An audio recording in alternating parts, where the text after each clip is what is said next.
Order Flow Trading Course Lesson 3, How to Read Order Flow Charts. First, I'll read a brief disclaimer. This presentation is for educational and informational purposes only and should not be considered a solicitation to buy or sell a futures contract or make any other type of investment decision. Futures trading contains substantial risk and is not for every investor. An investor could potentially lose all or more than the initial investment. Risk capital is money that can be lost without jeopardizing one's financial security or lifestyle. Only risk capital should be used for trading, and only those with sufficient risk capital should consider trading. Past performance is not necessarily indicative of future results.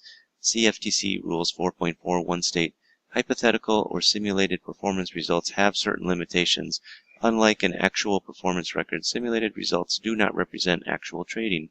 Also, since the trades have not been executed, the results may have under or overcompensated for the impact, if any, of certain market factors such as lack of liquidity. Simulated trading programs in general are also subject to the fact that they are designed with the benefit of hindsight. No representation is being made that any account will or is likely to achieve profit or losses similar to those shown. Okay, let's begin. Lesson 3, How to Read an Order Flow Chart. An order flow chart allows a trader to see volume traded on the bid and the volume traded on the offer. You can use range charts, minute charts, Renko charts, whatever type of chart you are comfortable looking at, order flow can be applied to it. Whatever time range you look at, you can apply to it. It doesn't necessarily have to be, a 1 minute chart, a 5 minute chart, a 5 range chart, a 10 range chart. You can look at point and figures, you can look at Renko charts. Whatever chart you're comfortable looking at and you're currently using, you can apply order flow to it. That said, the chart should be on an intraday basis. Looking at an order flow chart on a daily basis is kind of, I don't say useless, but I haven't found any value in it.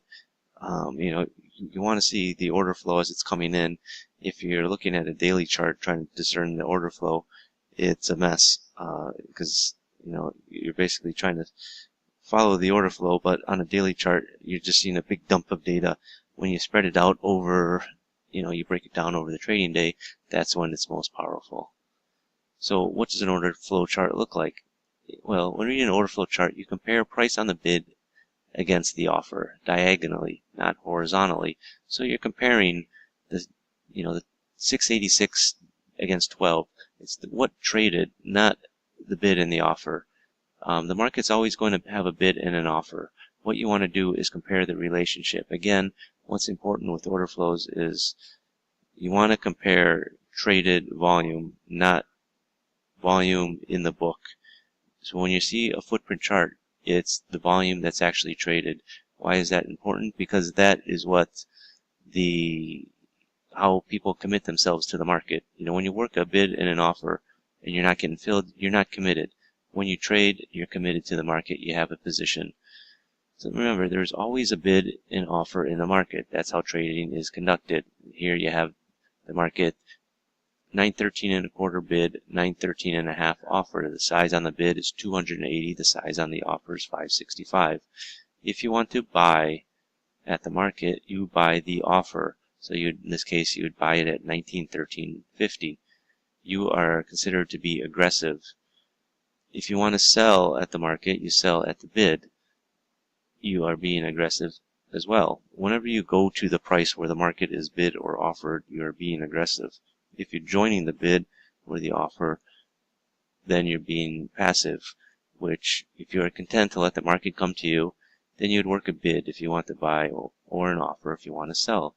This is considered passive buying or selling. When you're working a bid to buy or an offer to sell, there's no guarantee that you'll get filled, even if price trades at the price you are working at. So order flow charts monitor not just the volume and price, but which side of the market the volume that traded occurred, the bid side or the offer side. So here you see a picture of the market depth. So you see there's 280 on the bid, there's 565 on the offer. The market is currently bid 913.25. It's currently offered at 913.5.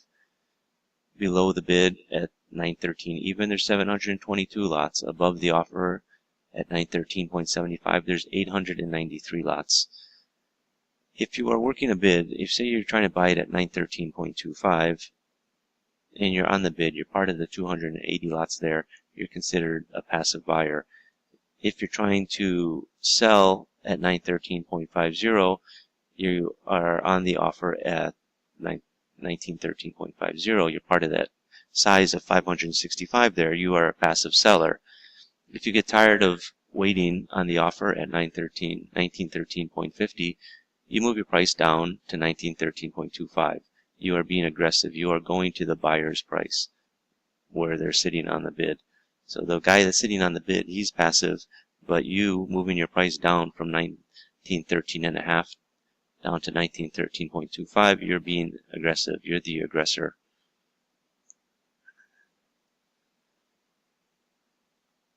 A common problem that many losing traders face is they focus purely on technical indicators which lag the market. Indicators are derived off of price and are based on what the market did in the past. Consistently profitable traders don't lag the market. They don't get into the trend at the end of the move. They get in at the beginning of new trends. And what order flow will do for you, it'll help you determine when the trends are beginning, and it'll help you also see when they end, but it's not telling you to get in at the end because you'll know that it's ending, and if anything, you can tell that if the market's going to go sideways or a new trend is going to happen.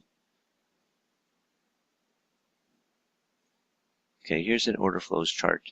Now, just real quick, one of the things I want to talk about is most traders that are generally unsuccessful, they have a habit of following price. They use indicators which follow price. It's based on price. The market has to open and close at a price. But when you start to do that, you tend to think all prices are equal. When the market gets to a level, it trades the price, and it's not much different than when it traded the price before it. But however, price is not all prices are equal. Each price level has its own character on what happened there, and order flows will help you determine what that character is, what is happening in the market, and why it's stopping. You have to be able to determine if what traded at a price is a shift in supply and demand or weakness, and order flow will help you determine that. Now, like I said, here's a chart, and you see, you hit a high, and I'll get into what all these blue numbers and things mean, a bit later. But what's important is you're seeing that market come up to a high. If you can be alerted to hey, that this is a turning point up here, based on what's happening with the traded volume, that's what you want to know. You don't want to, if you're following some sort of oscillator or something, it's going to turn, it's going to come in here and sort of come down. But if you could be alerted up near the high that there's a change in, from demand to more supply, that's where you're going to make your money, because you're going to get all of this area in here, these extra points that you could be selling at rather than selling at after the market's already turned and started its move lower. Okay, so, again, not all prices are created equal, and you have to understand what's happening when the market trades a price. What order flow does is it tells you what's traded on the offer side, what's traded on the bid side.